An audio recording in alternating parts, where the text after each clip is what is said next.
warahmatullahi wabarakatuh. Di sini saya akan menyimpulkan tentang kisah Nabi Lut dan kaum Sodom.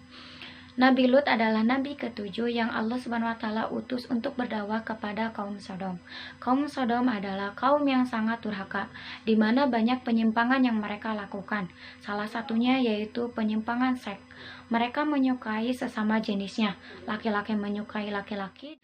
Nabi Lut sangat kecewa dengan tindakan kaumnya tersebut. Nabi Lut mengajak mereka terus-terusan untuk beriman kepada Allah Subhanahu wa taala dengan penuh kesabaran. Namun penolakan terus terjadi, sehingga Nabi Lut merasa putus asa dan meminta agar Allah Subhanahu wa taala memberikan peringatan kepada mereka. Begitu pula dengan kaumnya. Setiap kali Nabi Lut mengajak untuk berhenti melakukan keburukan, setiap kali Nabi Lut mengajak untuk beriman kepada Allah Subhanahu wa taala dan memperingati tentang azab Allah, mereka malah menantang Nabi Lut untuk segera menurunkan azab dari Allah Subhanahu wa taala. Maka ketika Nabi Lut sudah merasa bahwa kaumnya sudah tidak bisa diajak lagi, Nabi Lut berdoa kepada Allah, "Ya Allah, turunkanlah azab kepada kaumku."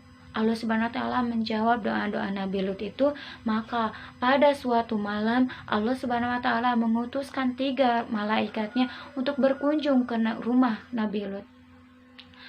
Nabi Lut kedatangan tamu, namun hatinya merasa cemas karena beliau tahu bahwa kaumnya itu sangatlah ganas.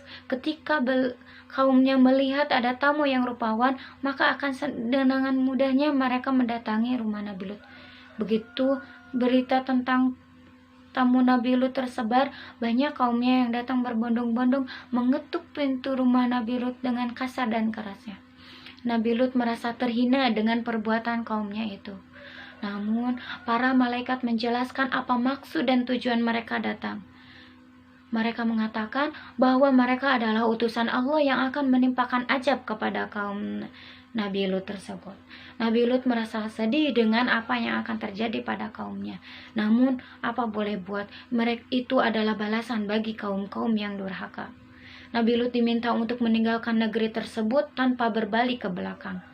Dan ketika Nabi Lut pergi, kemudian kaum Sodom memaksa masuk ke rumah Nabi Lut.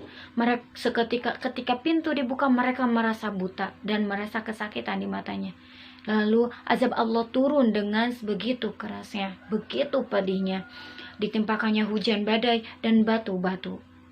Dijelaskan di dalam Al-Quran surah Hud ayat 81 dan 82. Itulah balasan bagi kaum yang durhaka kepada Allah Subhanahu wa taala. Mereka enggan menyembah Allah, mereka tidak menghadirkan Allah dalam hatinya. Nauzubillah min dzalik.